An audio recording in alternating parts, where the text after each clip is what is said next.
Information about the world of running, inspiration to fuel passion and excellence, and ideas for making connections and finding community. You're listening to A to Z Running.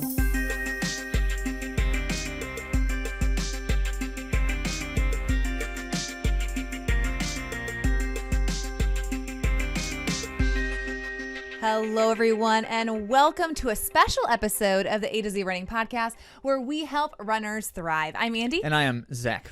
This week on the A to Z Running podcast, we have the much anticipated Olympic preview. It's the ultimate preview if you're into running. Specifically distance running. So make sure, because this is one of a series now where we're going to be sharing with you the results as they happen of the Olympic Games distance events. And so you need to follow and subscribe because that's how you'll know everything important about the Olympic Games. So go to AtoZrunning.com, look for the word follow, head to YouTube and the podcasting places where podcasts go, and subscribe. Well, thank you so much to all of you who have done that and joined the conversation. I had posted about aqua jogging a bit on A to Z Running on Instagram, and Caitlyn Russo, a previous guest on our podcast, you'll know her because she is the fitness artist and she also is the instructor for Core for Runners. She gave us a tip for aqua jogging, which is this: to put on old shoes to help with resistance and pulling back up. I think it's an excellent tip. And she got that from Nick Stinko. So thanks to Nick, too. Yes. Speaking of making your running shoes nasty and wet, make sure they're old. Okay, yeah. And we all have a lot of old shoes, right? Because we're changing them out. That's a great tip for those of you who are getting into running now, is that you need to make sure you're changing out your shoes. We also want to thank Matt of The Rambling Runner for having us on his podcast. It was a privilege and an honor to be on his show. We discuss our journey as runners and then also what we've learned from some of the athletes that we have interviewed on this A to Z Running podcast. Well, if you haven't noticed what we are wearing, it's because you're listening and not watching. So go to YouTube and watch so that you can see what I'm about to mention, which is the ever stylish Knockaround's Star Spangled Torrey Pine sunglasses, which is what we are wearing specifically because just in time for the Olympic Games, you can also get your own pair and watch the games in style. Why would you watch a TV while wearing sunglasses, you might ask? Because when it's stylish, it's worth it.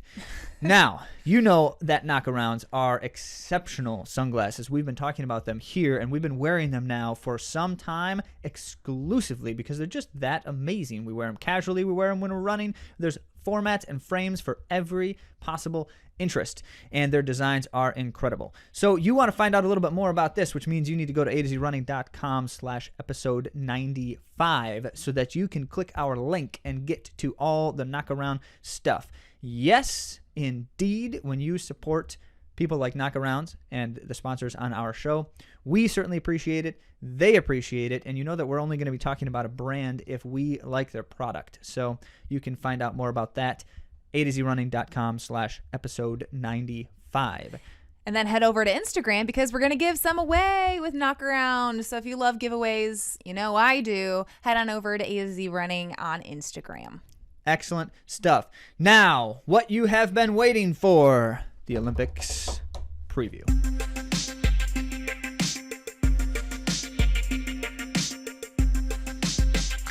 Running events begin this week in Tokyo. And as you know, and you've heard on this show, it's way more fun to be a fan of the sport if you know the key players. So today we're going to outline for you some of the best athletes in the world. Of course, disclaimer, we're not going to get to everybody. So there's going to be people that podium that we aren't able to mention today just for the sake of time.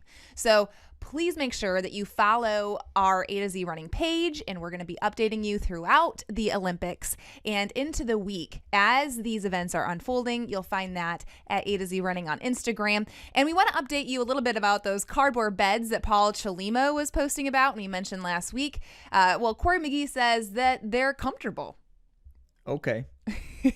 Zach's like, okay. I don't Well, we're believe going it, to take but that okay. personal experience. And then also, as I have been seeing these athletes posting about their Olympic experience so far, they're talking about Tokyo and Japan's hospitality during these games. And what I mentioned last week about the AC was not true of Japan. That was actually a different training camp. So the reports that I have seen have mostly been positive, and we are very thankful that Japan has really taken on the most complex Olympic games as far as strategies and details ever in history, right? And it's probably important to at least reflect briefly. And since Andi has told me not to be too cynical, I'll keep it brief. But keep in mind, everything these athletes are posting and sharing goes through the lens of Team USA says, here are things you are and are not allowed to say about this stuff. And I've competed for Team USA before, and I've sat in a room where they told us, here are things you are not allowed to say about this stuff. So who knows exactly what they're experiencing, but it sounds like it's fun. Yeah, and we're excited as fans of the sport to get to the details. So let's get started. Zach, the games in general. Okay, so Tell us first, about it. Yeah, first just a couple brief reflections. One thing, since 2016 in Rio, there have been 2 major world championships, and we're going to continue to reference these throughout this conversation. So you should know, when we talk about London, that's not the London Olympics from 2012. That's the London World Championships in 2017, and then the Doha World Championships from 2019. And here's how this works, basically, in world athletics, which is like track and field. They have the Olympics on the every 4-year schedule, and then they have the World Championships on the odd years. They do not do a World Championship on an even year. And so there's a year off kind of in the middle of it all where there's no outdoor World Championships. And so that's why you wouldn't hear about, like, for instance, a 2018 outdoor World Championship, because there isn't one. So that being the case, now you understand when we're referencing international competition, those are some key details. Now, in general, there are some things we tend to get really excited about more and less than other things. And so you're going to hear everything through the lens of Andi and Zach and the things we're really fired up about. And as Andi mentioned, we can't really talk about everything important because we don't have the time and you don't have the attention span to listen to all of that all at once. So we'll try to address some key details. For instance, like our favorite events in particular. So we're going to talk about distance events. We're not really going to touch on anything shorter than the 800 meters or any of the events outside of track because we don't have time to address that. And these are the things that we talk about when we talk about running. And the marathon. And well, yes, that's included, even though it's not a track event. And also, it's important to note that these races tend to unfold in lots of different kinds of ways. There's some nuances to the different events, and so we'll try to kind of infuse that in a little bit. Yeah. And then the final comment is there are certain matchups that are just especially exciting this year, and even more so after the COVID year because athletes weren't racing each other in the ways and frequency that they have in the past. So there are some really highly anticipated matchups like Sifan Hasan and Letessen Betgede in the 10,000. Like Jakob Ingebrigtsen and everyone he's racing in any of the events that he's running. So there's some exciting things, and we're going to address those as we go. Absolutely. So quick note about the schedule before we get into it.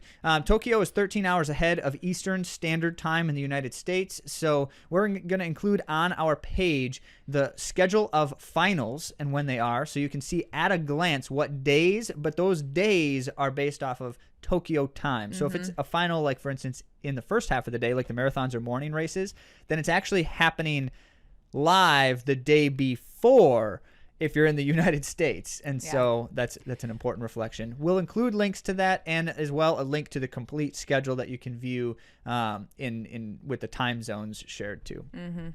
So that noted, the first final coming up is, and we're going to share all of these events, by the way, in order of when their finals are. So that's how we're trying to structure this. First final will be the men's 10,000 meter to kick everything off for us, and that's on Friday, July 30th in the evening. So it would be coming up soon. Very soon. Let's get into it. 26 men are entered in that race. And a quick couple of notes. Andi has this fascinating Olympic history thing about the 10,000. Olympic history. The first men's 10,000 meter run was contested in 1912. In that year, there was actually a semifinal. Oh, brutal. Yeah. And modern day Olympics, as many of you know, the 10,000 meter run goes straight to finals. Yeah, so the 26 people running, they're not going to do a prelim for that. Although that's a busy track race with 26 people on the track. And two-time winner Mo Farah, we got to mention that he won't be there. And he's been the reigning champion the past 2 Olympics. So it kind of opens the door to a new champion, which is always very exciting. And world championships in between some of those Olympics as well. Yeah. So without, you always kind of get this vacuum situation. When the great one is no longer competing at the event, who are the next ones kind of thing. And it's always fascinating to see. And there's some really good ones. Absolutely. So let's talk about some of those really good ones. Of course, we have to talk about world record holder Joshua Cheptegei of Uganda. And there's a lot of reasons why this is not necessarily the conversation that we would have predicted a year ago when we're talking about Joshua Cheptegei, because this past summer and spring, he has not been in exceptional form. And so he's not been running very fast times, and he's not been competing especially well internationally. So there's a question as to what's going to happen at the games, because, it doesn't really matter how well you compete in the spring. It only really matters how well you compete exactly on and we've July talked about 30th. that a few times. Like, this is not where he's meaning to peak. Nope, I mean, this is now, This but is now, but not it wasn't back then. then when he was running in all these, other events. That wasn't time to peak. So now it is. And as we've talked about on the show, those are a lot of veteran runners are the ones who are going to be showing up big time for championship races. Now, Joshua Cheptegei has won, the 2019 World Championships in Doha. So he has some experience, you could say. And he holds the world record in the 5K and the 10K. And he was in the 2016 Rio Olympics as just a young guy. Maybe I think it was 20 years old in the games that time. And 19, actually. And so as he competed in those games, he was 6th in the 10,000 and 8th in the 5,000. And so has some good international experience across the board here. So he's a guy who can put it together. We'll just see how good of shape he's in. Speaking of people in good shape right now, Jacob Kiplimo, countryman of Cheptegei from Uganda, he is the young one on the scene. And so while Cheptegei's been breaking all the records, Kiplimo's been running all the competitive races and winning lots of them. And he's been running record-breaking performances too. But so Kiplimo, the U20 cross-country title at age 16, and then he's just been on the scene since then for years now. Silver in 2019 World Cross Country Championships, World Half Marathon Champion in 2020. According to World Athletics, he announced that his goal, not specifically at the Olympics, apparently, is to break the 10,000-meter world record. So he thinks he's in shape to best his countrymen at his best. Yep. And so that being the case, he's also run 26:33 this season. So he's there. Yeah. And he's definitely put himself as one of the guys to beat. Yamif Kejelcha of Ethiopia, world silver in Doha in the 10,000 meter, multiple Diamond League wins. He's one of these guys that has the range. So he's run exceptionally fast, especially indoors in the 1,500 and 3,000. He's run fast outdoors in middle distance events. And then now in the 10,000, he's just been dominant for years. And so he's going to be one to watch, especially if it comes down to a final kick, because he has some serious leg speed. Mohammed of Canada, speaking of leg speed, he's got a range too, but 4th in the 5,000 in Rio. And so now bumping up to the 10,000 here, he's doing the double, but bumping up to the 10,000 here at this international stage, he's definitely a threat. Doubled in Doha as well, finishing 4th in the 5,000, 6th in the 10,000, and we'll see him in the 10,000 and 5,000 here in Tokyo. And then we've got Rogers Kwemoy of Kenya, who's 4th at the World Championships in Doha and has some more not as prominent accolades as some of the others. And you've got a few other exceptional names on the list. We just can't, of course, try to talk about every single person. Those are some to watch. We do want to give a nod to Team USA, as we will do with each of the events. Woody Kincaid, Grant Fisher, and Joe Klecker, you recall from the trials in that order, first, second, third. Woody Kincaid and Grant Fisher ran some of the nastiest last 400s in both the 10,000 and 5,000 at the U.S. trials. And that is just exciting, because that tells us, they've got championship racing kind of potential, because that's what championship races tend to be. So Kincaid also of Bowerman Track Club and teammate Grant Fisher. And he's also a podcaster. With the Sidious Mag stuff, and he does a podcast with them. So you've heard his voice if you listen to any of their things. Grant Fisher, by the way, grew up in Grand Blanc, Michigan. Exciting, because it's somewhat local for us. And it was fun to kind of watch him in high school, because it was, he was rising steadily. And we paid to attention to prominence. running at that time too. So he was we know rising who he was. steadily to prominence, and it's just like, oh, this is exciting. This guy from Grant Fisher, he's fast, he's good, and he just kept getting better and better. And then it's like, oh, he's like, national caliber, and then collegiately went to Stanford, and it's like, yeah, he's pretty good. Oh, he's getting better and better, and then goes pro after Stanford, and it's like, wow, he's basically one of the best ever. Yeah. And he just continues on, so it's exciting to see the progress. Excellent. Okay, Joe Klecker, by the way, we have to mention On Athletics Club. Yes. And, of course, the Olympic legacy, as you've heard us discuss with his family. And so being able to continue that on, we know that he's excited about it. We know his family's excited about it. And, of course, we know his team is excited about it. And he's got some great potential. We'll see how this race unfolds because, as you know, with certain athletes, certain kinds of races tend toward their strengths. And so depending on the nature of the race, different people find themselves close to the front.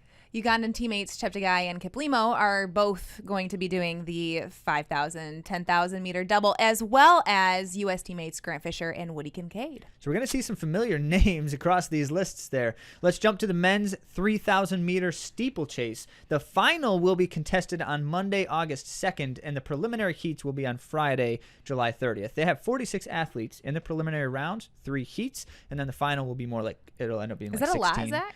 Is 46 a lot? No. Or is it average? You're going to see, you hear the numbers here, somewhere between 40 and 50 in almost every single distance event. And then depending on which event, they'll do preliminary rounds to try to make it a smaller final. So the steeplechase needs to be a smaller final than the 5,000 and the 10,000. So they'll do 3 preliminary round, 3 heats, and then after those 3 heats, it'll be like 16 to 20 in the final. So Olympic history on the steeplechase. We've given you some before, but I want to give you something a little different. The steeplechase made its first Olympic appearance in 1900 for the Summer Olympics. Wow. And men had 2 distances that they could compete over, and that was the 2,500 meter run and 4,000 meter run. Which I find that to be very strange because they're very similar distances. So why do both of them? I don't know. I feel like the longer you go, every single lap in a steeplechase is, just waiting for death to gulp you up. Yeah, I'd love to see a longer distance steeplechase contested. That would be brutal. It would be fun. Oh, geez, no. Well, here's some fun, interesting modern facts, because if you have been paying attention to the steeplechase in recent several championships, Conseslus Kipruto of Kenya was the guy. So the guy. The man. Gold in Rio, gold in London, gold in Doha. So the last 3 international contests he won. He will not be at the games this year. And so as a consequence, gold is open. That was basically sealed for 3 straight championships. Now, not only is Kipruto out of the equation, but also Evan Jaeger of the United States, who was a 2-time medalist of those 3 championships as well.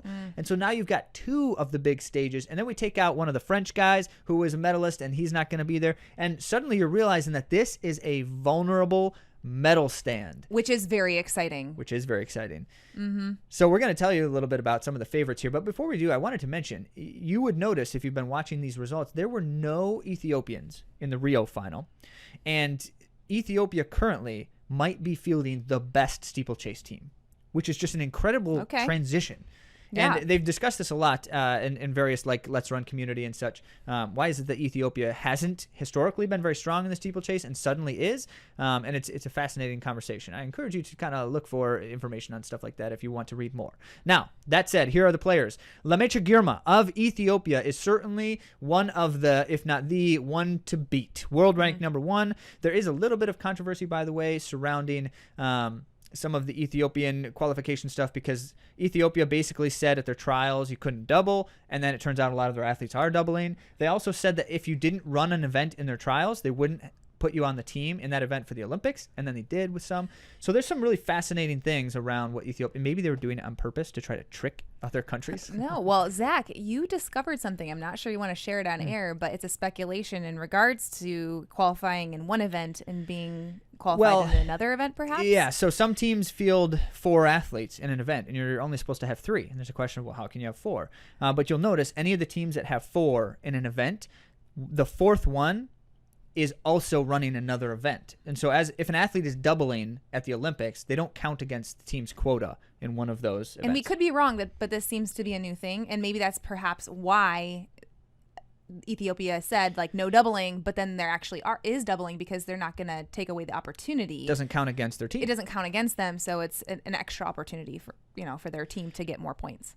Yes, and it is fascinating. Now, what's especially interesting is the United States did not take advantage of that in some of these scenarios, and so. But some of them they did. Some of them they did, but some of them they didn't, and there's always a question as to why. We don't know, but we did some deep dives into yes. the World Wide Web to try to figure this out. If you know, share with us, please. Okay, so back to Girma. He is the silver medalist from the Doha World Championships. He's got fast times, the Ethiopian record 8:01.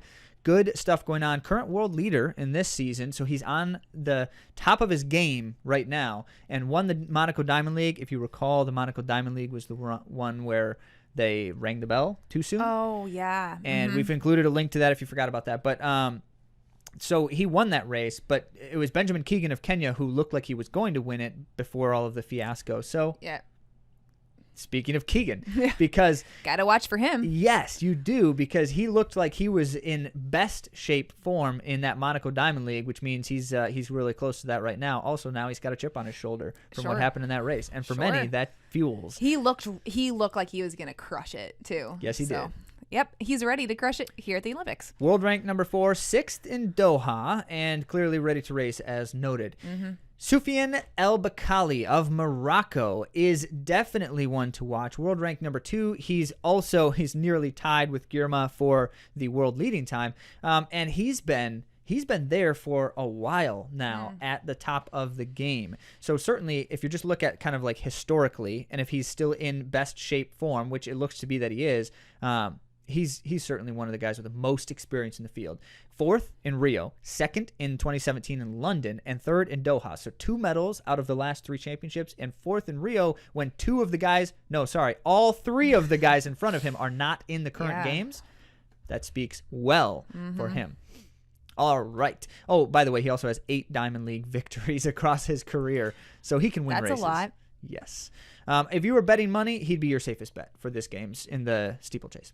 A couple quick notable mentions. Gednet Wale of Ethiopia is one of the ones doubling, so he's going to be doing the steeplechase 5,000 double. And in the steeple, he was 4th in Doha, 9th in London. Okay. So he's got the track record.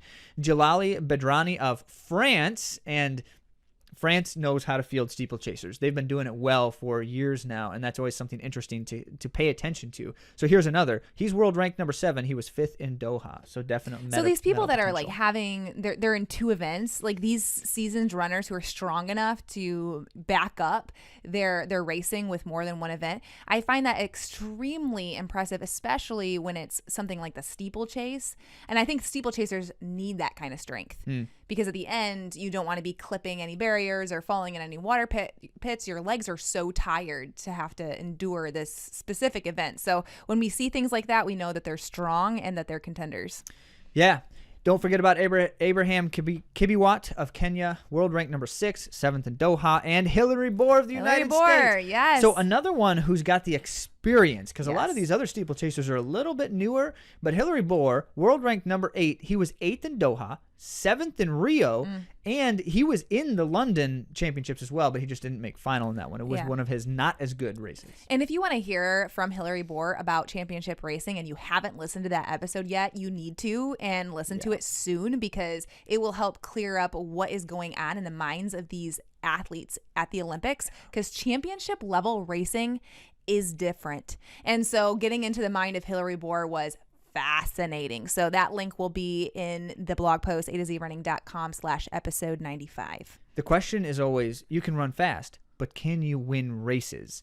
That's that ongoing thing. There's a lot of fast people in the world, but not all of them are good at winning races. And Hillary Bohr, he's got something to say about that. So just a quick note about the rest of the United States team. Bernard Khatir is this going to be his first steeple appearance at an international championship, as well as Mason Furlick. So both of them debuting their international U.S. team championships. Good stuff. All right, Andi, tell us about the women's 5,000.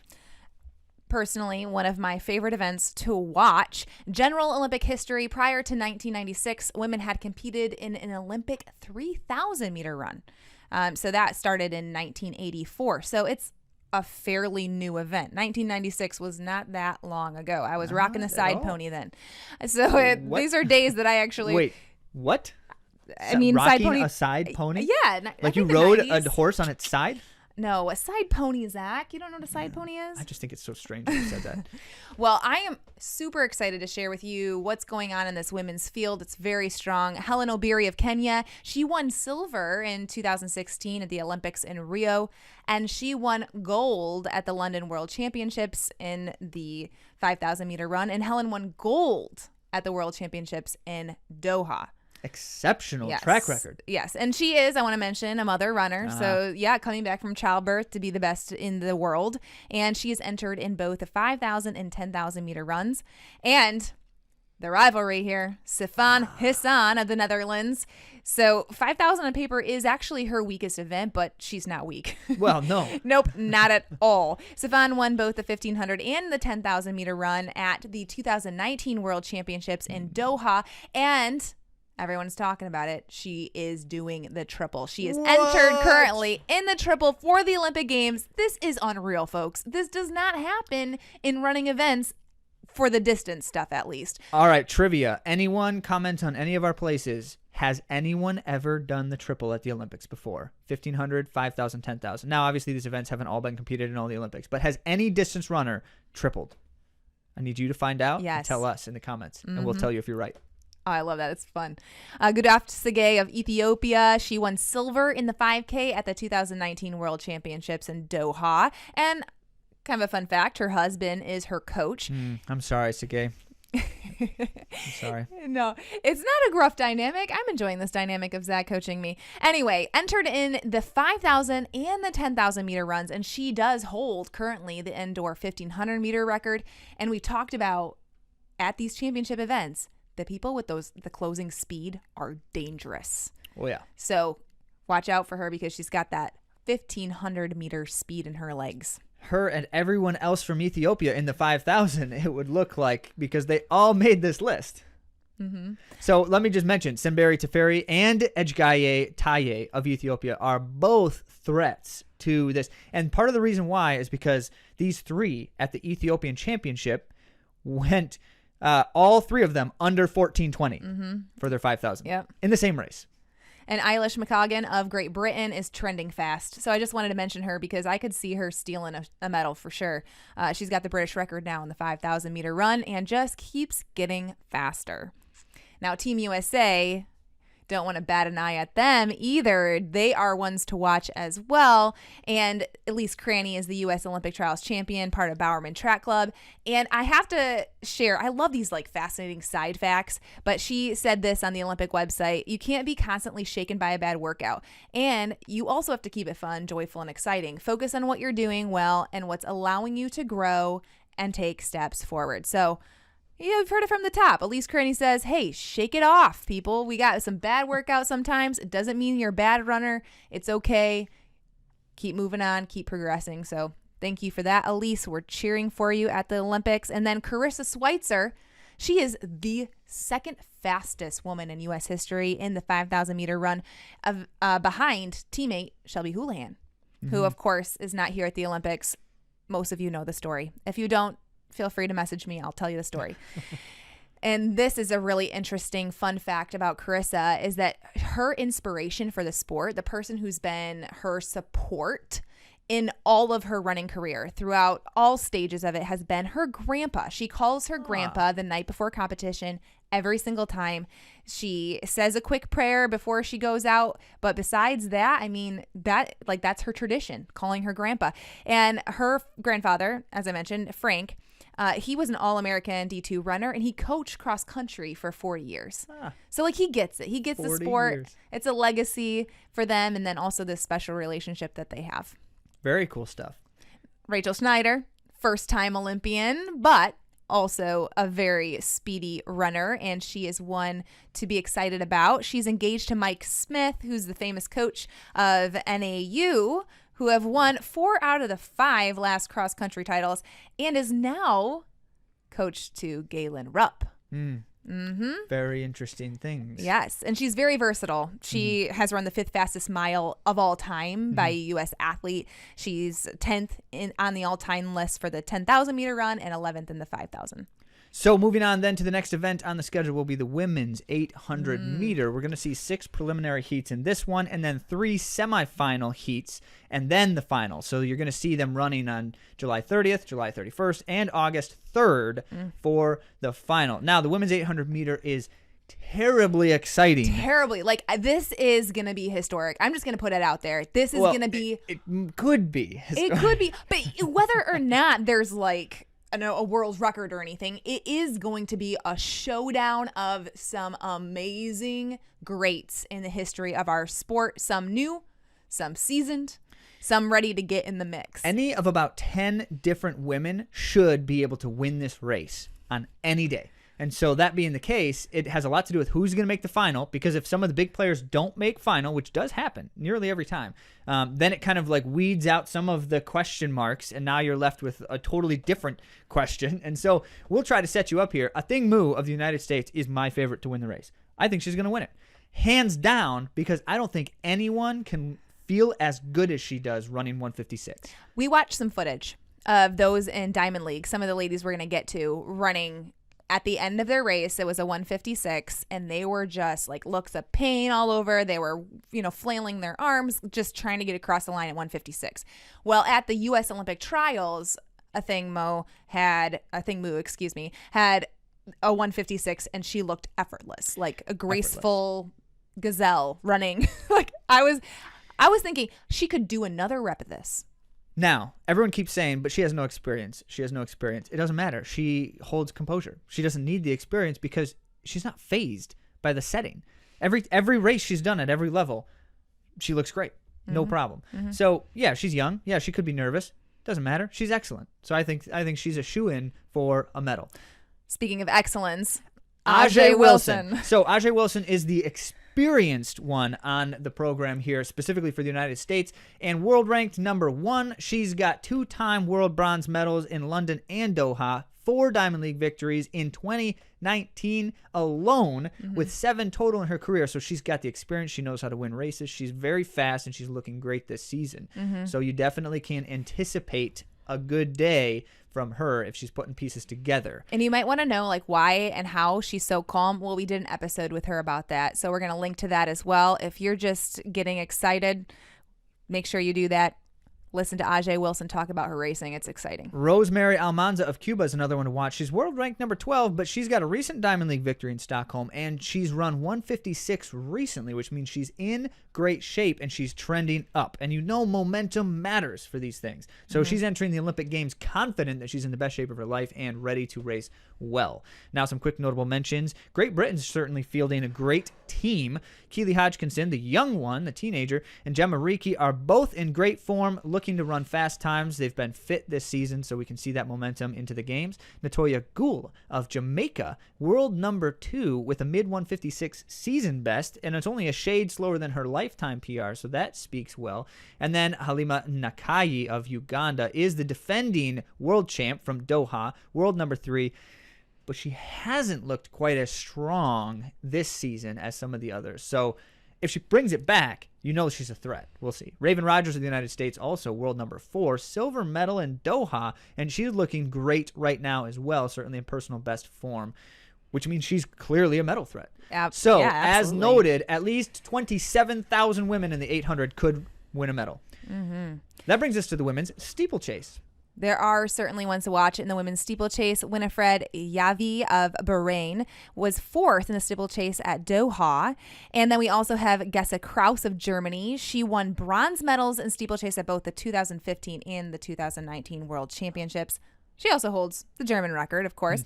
And then, we got to talk about Beatrice Cheptegei.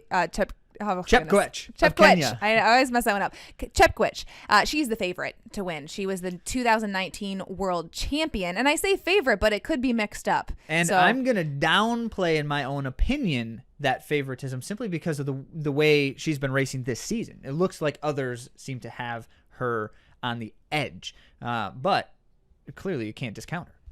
Hai-Vin Kiang, silver in Rio for the 2016 Olympics. So if as a silver medalist, you cannot, put off this woman. She is definitely a threat to the podium. She was 3rd at the 2017 World Championships in London. Her PR is 9 flat. She was the 2015 world champion. Lots of experience there. And the U.S. is in the mix. So as I'm talking about like ones to watch, these women are very strong contenders for medals. Emma Coburn, you see her all over. She is the face of NBC and Team USA. And she was bronze medalist at the 2016 Olympic Games in Rio, 2019 world champ, silver medalist, and then 2017 world champion. Now, although she has some of that hardware, her teammate, U.S. teammate, Courtney Frerichs, is the American record holder with that 9 flat time. Excellent. Yes, which means that with that time, Courtney Frerichs is up there with the fastest gold. So absolutely is. I think Emma was kind of like, she ran a race recently, Diamond League, and she fell, and she was pretty close to that time. She might have gotten close, but anyway, it's exciting for Team USA because Emma Coburn, Courtney Frerichs either one of them could get gold, and remember, both of them remember, could get medals. They were the 1-2 double. Yes. In 2017 one of the World most exciting U.S. runs of all time, I would have to say. So it wouldn't even be unprecedented if they went 1-2 in the race. Like that's incredible stuff. Good. Val Constein, new Olympian. She trains with Jenny Simpson. And according to an interview with Women's Running, she said she wasn't a standout in college, but she's made a lot of great decisions post-collegiately that have helped her move her career along in running and then making it to this Olympic stage. But even before that, in 2020, this year in 2021, Val has set 4 personal bests, and that the final one was the Olympic trials with a 6-second PR. So she's trending faster and faster. And if anything, the month break after the trials probably is a very good thing for her, because running steeples repeatedly like that is a very difficult thing on your body. And so with a little bit of a kind of like a time away from having to compete really hard at the steeple, it's going to refresh her a bit and continue that momentum, hopefully. Good things. The men's 800 meter next up on the docket. The final will be on Wednesday, August 4th. And just like the women's, there's 6 preliminary heats and 3 semifinals.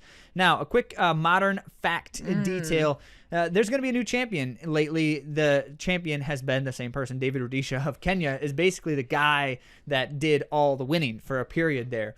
It's certainly world record amongst many other things. Well, we're going to see someone new because Rudisha's not in the mix here. And we definitely don't know who the favorite is in the race. And that's one of the most exciting things. There are certainly people who have kind of set themselves above the field in some ways, but the 800 at the world level can be anyone's run. Yeah, and a lot of these guys, I had a hard time coming up with a list for this because a lot of them are within a couple seconds of each other, 1 second. I mean, at 800 meter level, there's just so many good runners. So who's to say that when, on the day, someone's not going to break out of their shell for a 1 second faster PR and take the win. So, all right. Yeah. So in karate, we have, this time he's not in karate anymore. Right? Right. So that's a fun fact about Amel Tuka. He's nicknamed Tato, and he competed in karate at a national level. His personal best is an impressive 142.5. And so don't mess with him in the race. Don't mess with him. Because he'll wreck you in one of 2 ways. Yes. Either he'll beat you and he'll destroy you by fighting you. Well, he was second at the 2019 World Championships in Doha, third at the 2015 World Championships in Beijing. And then Nigel Amos of Botswana, who has been off the scene, off his game since his youthful craziness when he was like 18 years old, second in the 2012 London Olympics. Well, since then, he has not necessarily shown himself to be consistent, largely because of some health issues, injury stuff. But he's back on the game recently, winning a Diamond League race as well as running a 142 and change, which is always impressive. He does also own the World U20 record in a 141.73. Ooh. Yep. Pierre Ambrose Bosse of France. He was the 2017 800 meter world champion in London and 4th at the Olympics in Rio in 2016. So this guy knows how to race. Absolutely. And don't forget about things like Giles Elliott of Great Britain, who's got the momentum in his favor. He's been racing really well in the Diamond Circuit this summer, and we know that the British are watching him for a potential medal as well. Now, for the U.S. team, Isaiah Jewett. I want to read a quote. I am a person that is going to fight until the end. I'm not a person that is going to give up. If I do make mistakes, which I do all the time, I'm going to get back up and I'm going to fight again, because that is who Isaiah Jewett is. And we saw that at the Olympic trials, and it was amazing to see how gutsy and brave this gentleman runs. And although he is new, he is not timid. So for this Olympic Games, he's a little bit of a wild card as to how he's going to run, except we know that he's not afraid to run hard and he's not going to give up. So that was pretty exciting. And we did want to just touch back with that whole paper thing. He did finish it. He did complete it. And he said he was grinding. The homework? Yeah, the homework. We don't need to tell people about it. Homework. Okay, let's move on. Bryce Hoppel. Bryce was 4th at the 2019 World Championships in Doha, and he was also 4th at the 2019 Pan Am Games in Lima. Excellent. He's got some international competition under his belt, as well as the U.S. favorite, Clayton Murphy. Yes, he was the U.S. trials champion, of course, and then bronze medalist at the 2016 Olympic Games in Rio. So he has an Olympic medal, and he was also part of the 4x8 World Relays team for USA that won gold. And fun fact, his wife, Ariana Murphy, is also a professional sprinter. Well, also a professional runner, but she's a sprinter, I should say. Because he is not a sprinter. Except he sprints an 800. I don't know. That's good stuff. He's pretty darn fast. Excellent. It's fun to be part of fast families. So the men's 5,000 meter final will be on August 6th. There will be 2 preliminary heats, and then they'll weed this 43-man field down to about 20-ish for the final. And then quick note, in 2019 in Doha, the Ethiopians had their way with the field. They went 1st, 2nd, 4th in that race. And not a single one of those 3 men are competing in Tokyo. Wow. So then it kind of went wide open. Yeah, I mean, a lot of different reasons, Andy. Okay. As you know, some got hurt, some have retired or have not been running since as much. Anyway, so that's interesting. Now, this field is definitely wide open. We've got the likes of Jakob Ingebrigtsen, Zach's favorite. He is my favorite for this race. I definitely see him there's one caveat, because in June he was sick and had to take a little bit of time off running. He had like a bad throat infection, they said. So as a consequence, there's a question of whether he maintained his momentum well, but then he came back in Monaco Diamond League and ran 3:29 and a 1500. Snap. He didn't win the race though, and so you beg the question, he can run fast, but does he have the edge, that razor edge that you need for international contests? We'll see. But in the last 18 months, he's broken nearly every Norwegian and European record from 1,500 through 5K. So he's good. Does he have his edge? All right. Now, that said, Mohammed Khatir of Spain is another one with some of the exciting momentum going behind him right now. He's world ranked number 3 in the 5,000, but he is on fire. If you recall, this summer he broke 3 Spanish national records, 1,500, 3,000, 5,000. He did it winning 2 Diamond League races and almost won another one. So he's right there. And doing that stuff. race at the end where he passes on the corner turn and then he's got the fire in the finish. Well, we can't ignore Joshua Cheptegei, as mentioned earlier, because he holds the world record, because he is definitely one who knows how to win races. We'll just see if he has the edge now when it counts most.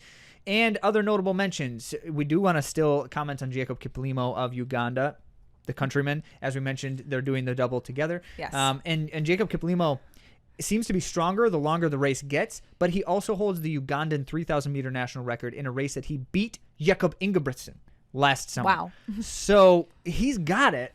We'll see. Very exciting. Paul Chelimo of the United States. We've got to mention him as one of the potential medalists here, because he medaled in Rio in the silver and medaled in bronze with the bronze. Medaled in London with the bronze. Yeah. And so medaling 2 out of the last 3 international championships, the guy knows how to race. And of course, you'll remember he's the Olympic trials champion for this year, and he just showed an amazing finish. He is so strong right now. And a lot of people wonder, throughout the season, is Paul Chelimo ready? This man is ready when he needs to be ready. And he only feels that he needs to be ready when it's time to be ready. He's not going to have to prove anything to you, because he knows that he is an Olympic contender, medalist contender. Keep an eye on Gednet Wale of Ethiopia, who's doing the double steeplechase 5,000. Wow. Not many steeplechasers double into other events, and it's very uncommon, and it's also very challenging because the steeple takes a lot out of you. Yes. So he has to run the steeplechase before the 5,000 in order of events. That's man. tough. But he's also got a 12:53 PR, and that was recent. Okay. So he's in great shape. We'll see. We'll see. Mohammed of Canada is also doing that double 10,000, 5,000. And, he hasn't finished worse than 6th in a 5,000 since 2016. Now, we mentioned the double up with our U.S. team as well with Grant Fisher and Woody Kincaid. Absolutely that. Now, for the women's 1,500 meter. There'll be 3 preliminary heats on Monday and then 2 semi-heats. And then on Friday, August 6th, we will see the finals in great anticipation of this excellent field. Gabriella Dupuis Stanford from Canada. Will you correct me on that? Stafford, sorry. Dupuis Stafford. And I know I should know it because I definitely follow her. She's an excellent one to watch. But she has broken numerous national records in 2019. The indoor mile, the 5,000 meter record, and the outdoor 1,500 meter record, mile and 5,000 meter record. That's a mouthful because it's a lot of records to be broken. And she also added the indoor 1,500 meter record in 2020. So I could go on and on about her, but we don't have time. Good indeed. Laura Muir from Great Britain is one. Now, you've heard us mentioning what she's going to do. There's a question mark there. She ended up opting for the 1,500 only instead of the 1,500 which is amazing. Double. It's mind-boggling that someone can be that good in the 800 and be even better or more confident in another event. Absolutely that. So she's got a lot of Diamond League victories. She was 4th in the 1,500 and 6th in the 5,000 in 2017 and 7th at the 2016 Rio Olympics. So she's got the experience. She's been on fire in the last year. Let's see how she puts it together in Tokyo. Someone I'm a fan of is Faith Kipchoge from Kenya. Faith is the 2016 Olympic champion, silver medalist at the 2019 World Championships in Doha. And she was the world champion in 2017 in London. And then runner-up. Again, I feel like I'm listing for you these amazing accolades. But Faith Kipchoge is a very strong runner. She's one to watch. She also had to take some time off for when she had her child, and she's back again, best in the world. And she's one that you definitely want to watch because she is a contender. And then Sifan Hasan. Yet again, we will talk about Sifan Hasan. It's part of her triple. She's ranked number 1 in the world in this event. So I'm not going to share all of her records, but in championships, there's all of them. She's got all of them. She's got a lot. So be sure to be watching for Sifan Hasan, Faith Kipchoge, and it's going to be a showdown. I did want to at least say one other thing about Sifan Hasan, which is she has 15 Diamond League victories in her career. 15. And that's more than enough for a crown. Crazy. You are a queen, Sifan Hasan. So the U.S. team, Ellie Perrier St. Pierre, 2021 U.S. Olympic Trials champion. We all love her. We're all excited to watch to see what she does. And, of course, she does warm our hearts with the fact that she lived on a farm, milked 30 to 40 cows before she went to school each day. She is like a hard-working gal who's really fun to get behind. And then, of course, she is ridiculously speedy, holding the U.S. indoor mile and 2-mile records. And Corey McGee, she was a 2011 Pan Am Junior champion in the 1,500 meter run. It's been a while since then, but that is a pretty big accolade. She's had 4 podiums, including the trials at U.S. championships, and she trains with Team Boss. And Heather McLean is rounding out the U.S. team in 2019. She ran some impressive personal best times across the 1,500 meter and looks to be coming into the Tokyo Games in good form as Trending well. faster. Trending up, which you know is the direction you want to go. Now, let's talk women's marathon. So, by the way, they moved this final. It was going to be the first weekend of the track competitions. Now it's going to be the second weekend. It's on Saturday, August 7th. So I have an incredible story for you, but I'm not going to share it today. So you're going to have to subscribe to this podcast. And when we give you the results of the marathon, I have just fascinating history for you at the women's marathon, and you're going to want to stay tuned. So make sure you subscribe. Well, we're going to get to the athletes competing at the 2021 Tokyo Olympic Games. Bridget Kosgei, it's her Olympic debut, but she is so far from being a newbie that it's unreal because she is the marathon world record holder in the event in a time of 2:14.04. Let that sink in. That's quite fast. 2:14.04. She would be winning many marathons in the men's leagues. So this time is absolutely untouchable. I mean, I say untouchable but we do have a lot of greats during our time. Until someone breaks it. Exactly. That's the rule. Well, she beat the previous record by 1 minute 24 seconds, which is significant. She also did it before the super shoes.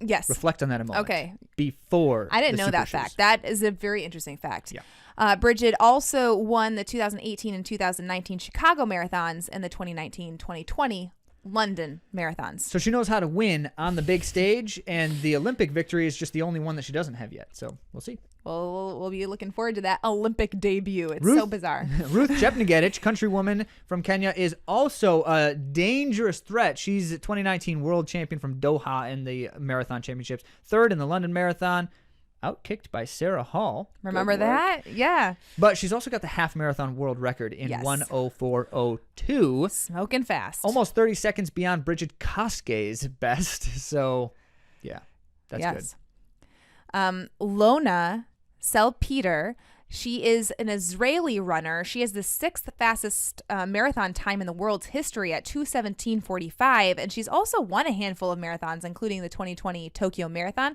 So she's one to watch.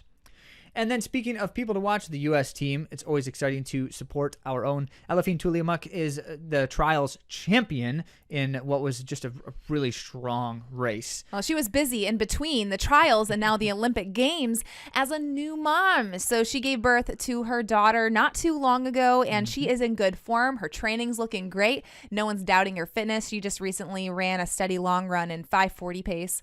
So I'd say that's a pretty solid workout, showing that she's ready to show up in Tokyo. And then Molly Seidel, she was runner-up at the trials in her Olympic debut. Amazing story. Further improved her time at the London Marathon in 2:25:13. And I have a fun fact. She apparently plays the ukulele and banjo. Okay. All right. That's cool. Nice work, Molly. That's fun stuff. And Sally Capiego to round out the U.S. team. At the 2012 London Olympics, Sally was 4th in the 5,000 meter and 2nd in the 10,000 meter run. That is super impressive double. That wow. is definitely strong. Yes. Well and done. then she was 2nd at the World Championships in 2011.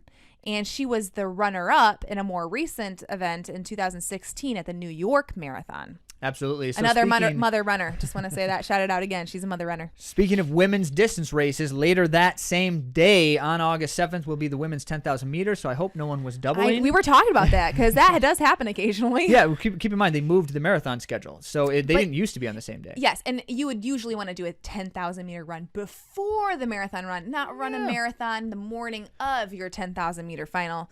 That would Some suck. people are crazy. So speaking of crazy duels, the 10,000 meter is one of the highly anticipated ones because if you recall, the women's 10,000 meter world record was broken twice within 2 days, and that was Sifan Hasan in 29:06 and then Letesenbet Gidey in 29:01 or something like that, or 02. And so when they did that, everyone was like, oh, they should have raced each other. And like, no, just wait, because at the games, they will. Yeah, we talked about how the agent must have set that up. Right.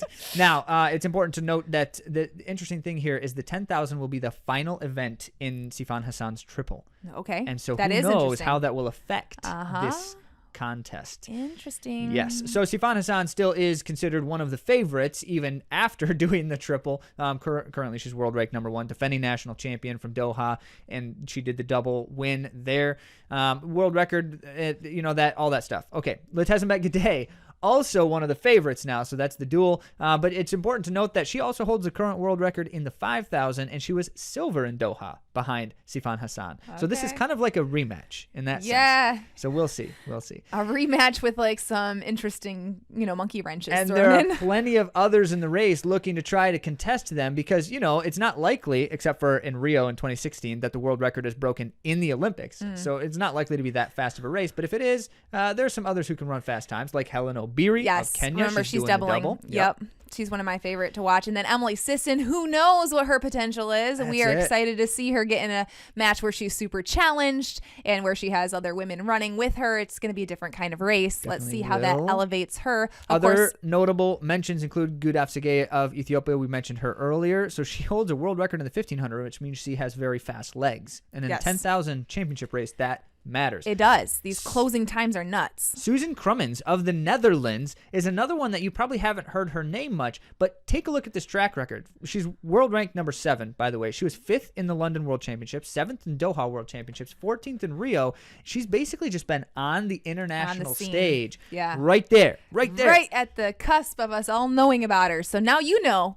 So you won't be surprised to see her up there. And don't forget about Coco Constanze Klosterhoffen of Germany. She is world ranked number 13. She had the bronze in Doha 5,000. Now she's testing herself at the 10,000. And 10,000, she is the German record holder now. Yes. Yep, we Which saw that she go down in person. That was set cool. in Austin, Texas in February. Yes, that was fabulous. United States team, including Sisson, will be Karissa Switzer, as you recall, and Alicia Monson. And the two of them both are strong. Carissa's got some interesting, we'll see what she can do in 10,000 kind of thing, because she's run 5,000 at an international stage, but not 10,000. And Alicia Munson, of course, we've had her on the podcast, and you can get in her brain by listening to our episode with her, and that is about racing. So get into Alicia Munson's mind on the A to Z Running podcast. I'll link to it. And let's mention now the men's 1500, which is one of my favorite events to watch in general. Is it, Zach? Because it's so frustrating. So the Is men's, that why? That's such a yes, funny thing. It That's a is funny why. reason. Okay. And here's how it goes. You understand the concept of what the stigma around tactical championship races, because we've been talking about it. So that's where they go out really slow. And it's like, really? These are international athletes, and they're running like high school speeds for the first little bit of the race, and everyone's like, wow, I could be in that race with them. That's what everyone watching says. I could keep up. Until basically the last lap. Not everyone's like, most of us say we can't. But until the last lap. Yeah. And then everything goes crazy. Yeah. And people are tripping and falling and elbowing, and it's just like, why would you want to put yourself And there's through also that? sometimes like surges throughout that add some crazy dynamics. Just People weirdness. going at different times, covering moves, all the best of racing and championships. We have it going on here. It's coming up soon in the 1500 meter run. Andy's just getting excited suddenly. I am. Okay, so when Centro won in 2016, it was one of the slowest, nastiest first half to any race ever. And then just crazy booking it for the end. It was great. And Central won it, and it was awesome to watch. Well, let's see what happens this year, because we've noticed that there are some athletes in the field this year who are not afraid to let it be an honest race, to go hard at the front. That's true. And when you have someone who's willing to do that, it changes everything. Yep. The question is, will they? I don't know, but we'll see. Timothy Chariot of Kenya is the favorite for the race because he's world ranked number 1, because he's been winning Diamond Leagues. He's the defending world champion from Doha. He was silver in London. And he's got a chip on his shoulder from all that stuff with Kenya where they didn't have him on the team, and then he's got to did get on prove the it team, now, right? And he's just on prove a it. war path. And you wrote here like he can win in different ways, but I also have to say like he's probably not going to be one to let it go super slow, because he doesn't run in the complete back. Usually, so he's like mid pack, and then he moves up to like the front mid, and then and he'll just take it. He'll take it if he wants too to. Slow, and he has no problem winning from the front, which a lot of athletes don't like doing that, and he doesn't mind it. So then we have the likes of Jakob Ingebrigtsen, which we continue to say he is a threat because he's just on fire. And so if he's got his edge, he's going to be there. Also, I think it's important to note he can kick well from any pace. Yeah. So he can be running PR national record pace and still have a crazy kick, and he can be running terribly slow and then ratchet up suddenly and have a crazy kick. So he can win any kind of race, which is always important to note. Matthew Centrowitz, our reigning Olympic champion. He's from the USA, of course, and was the U.S. trials runner-up. And if we were writing this in May, we weren't going to be sure, like if Centro would be on this. But again, like I said with Paul Chelimo, these kind of gentlemen who have medaled at the Olympics, they don't need your affirmation before going into these events. They know what they need to do to be ready when it counts. And so, as we saw at the trials, Centro is ready when it counts, and we're looking forward to what he does during any kind of tactics for this event. And not just at the trials, but he also ran a mile PR just a little bit ago. I know, like in last a little week. time trial, like Pacers and him, basically, kind of race. Which is not his kind of race. So Not it's at actually all. super impressive that he was able to do that. And like he put it out there. He wrote this really gracious response saying he felt like he let people down, but people were really cheering for him. Because he said he was going to go for the American record. American record. Yeah, I didn't give And he missed it by context for 2.5 that. seconds. So yeah, but the fact that he is usually a racer and not really a time trialing kind of guy is a really good showing of his fitness, and I'm excited to see what he can do when he has people pushing him. Marcin Lewandowski of Poland is another one to watch. He's world ranked number 3, bronze from Doha, and he's been looking great at the international stage, like in Diamond Leagues. The one main thing is he doesn't look like he can win the big races when they're happening. He's always in it, though. So, if he's got it at the time when it really counts, then he's got it in a couple of weeks here, and that's we'll see. And then, of course, some notable mentions. There's so many names. So many. I'm not going to say them all, but I'm going to try to say a lot of them. Stewie McSwain of Australia, world number 5, highly competitive, breaking all the records, and he is always exciting to watch because he likes to make the race, shake it up and stuff. And then Ayanla Suleiman of Djibouti, who's been around for a bit, and he's kind of making a little bit of a resurgence, but we're hoping to see him on the top of his game at this race because then you can see a real threat. He was 4th in Rio. He is world number 7 currently. We'll see. And then Tufik Makhloufi is another one of Algeria who's been around forever at the international stage, always a medal threat. He was silver in Doha. He was silver in Rio to Centro. But this year, haven't really seen anything. So we'll see. We'll see. Cole Hocker of the United States, got to mention him because it seems to be, at this moment, he has not lost a championship race this year. He's run NCAA's indoor, NCAA's outdoor, U.S. trials outdoor. He has not lost a championship race yet this year. Okay. And so he's thinking to himself, I can win any championship race. He's got the confidence. He's young. Yeah, and he beat the, Olympic champion. Right. He's young, but he's the beat the experienced people. And so we'll see. Who knows? It's very exciting to watch him. He's probably got the best kick, I would say, in the field. I think he has the best kick in the field.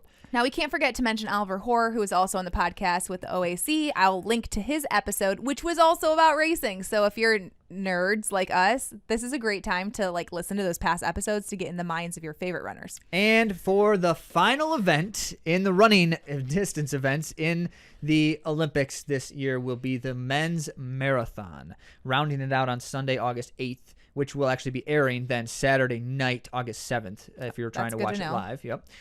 So general info, just to be clear here, the Olympic marathon is a very different kind of race than world marathon majors and such. There's no pacers. It's almost always hot. It will be hot in Tokyo. They won't be running in Tokyo. They'll be running in Sapporo, but it's still summer in Japan, and so it will be hot. Yeah. And as a consequence, it tends to not be the same kind of event. Right. And people do not like to lead as much. Right. And also, keep in mind, the World Marathon Majors, what we have is we have anyone who can run in the event, whereas in the Olympics, you only get the top 3 from your country. And here's an important fact. Of the top 100 in the world rankings in the men's marathon, only 21 of them are not Ethiopian or Kenyan. So that means that 79 of the top 100 marathoners in the world currently are from 2 countries. Okay. Which totally changes the landscape of the race because only 3 of those, or 6 of those 79 are in the race. That's so true. Crazy. That is crazy to think about. Yes, wow. It is. So Eliot Kipchoge, of course, is one of the favorites. Now, you've heard me say this. I don't see him as a sure thing for the gold. Certainly medal potential, absolutely. Right. Could he win gold? Yes, of course he can. Yes. But this is so. It's not a shoe-in. Every athlete has a waning in their career. It happens at some point. He has shown indication that he might be entering the waning period of his career, just based off of his unbeatableness has no longer been true. But as the moon, it can change. Oh my goodness. Once again. Okay, we don't need analogies with the moon. All right, so yes, we'll see. We'll see. That's all I got to say. But you should remember that he has won 8 world marathon majors in a row. Prior to his London defeat. Unprecedented. He's done all the stuff. He also won an Olympic gold in Rio in that mix. He's got the world record. He's run these exposition races that are just crazy. So yeah, he's got it. But does he have it at his best? Sise Lema of Ethiopia certainly does. And so world ranked number 6, but he's 3rd at the 2020 Tokyo Marathon and 3rd in the 2019 Berlin World Marathon Major. So he knows how to win, or rather how to contest these World Marathon Majors. He's got super fast PR, and when he's in great shape, he's one to beat. Lawrence Cherono of Kenya, the 2019 Chicago Marathon winner, 2nd at 2020 Valencia, and world ranked number 3, also a clear threat in any big races. And then Lalisa Desisa of Ethiopia is another one who these guys just kind of exchange top 3 places in these big races. There's so many to know. They go back and forth. So he was gold in Doha, 2nd in 2019 Boston Marathon. So a lot of good things happening. Bahir Abdi of Belgium, who by the way trains with Eliot Kipchoge. Oh, I didn't know that. Yes, and so he's one to watch. 2nd in 2020 Tokyo Marathon, 5th in 2019 Chicago. El Hassan El Abbasi of Bahrain, 2nd in 2018 Valencia, but he's way up there in the rankings. And so you take out, like I keep saying, you take out a whole bunch of these Kenyans and Ethiopians who aren't in the race because they're not top 3 in their country, and guys like El Hassan El Abbasi are way up in that list now. Yeah. And so this is one to watch. And then Keegan Özbielen of Turkey also in that mix. And then let's mention the U.S. team, Galen Rupp. Yes. We got to mention him, and he's one of these guys in the mix. Because Bronze at Rio. Yeah, bronze at Rio. He's consistently one of the strongest runners in the world. And it's something that we can't, cough at because, although we haven't seen him race very much, he's a man who knows how to race and has been, like I said, at top form when it counts. Jacob Riley is the highest ranked American in the field. Only barely ranked above Abdi, by the way, but he is like 2 spots above him on the world ranking. And he was 9th in the 2019 Chicago Marathon. So when you get to the Olympic marathon stage, remember back in Rio, the 3 Americans were all in the top 10. Yeah. So let's see how we can do that again. Yeah. And another note about Jacob Riley, we've had him on the show. Again, I'll link to that, winning the uphill battle. But a note about that is that now there has been more time since his injury, another rebuild year. So this could be in Jacob Riley's favor that he had more time, even though he was able to qualify for the Olympic Games. This extra time can't hurt after having an injury and surgery. And you've got to bring experience to the table in the marathon because yeah. it's such a tricky event. And Abdi has it all. Abdi Abdirahman is one of the most experienced marathoners on the world stage right now and knows how to execute great racing across the board. Yep. Most recently, 9th in the 2019 New York Marathon, although he's also had a top 3 finish in the New York Marathon in his career too. And Abdi has been on our show. We called the episode The Highest Level because Abdi has competed at the highest level for so very many years, like 20 years or something like that. So he brings experience to the game.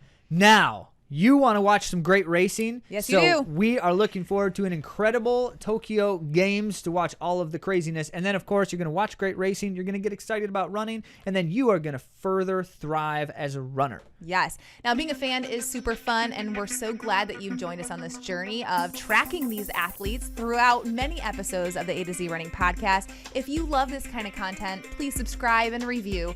And of course, we're going to be having updates throughout the Olympics at A to Z Running on Instagram, so make sure you check that out. And then subscribe to find out the results and all the inside scoop about what happened at the Tokyo Olympics. Check us out next week for your first wave of results, including the men's 10,000 meter, among a number of other things. Don't miss it. We'll be back soon.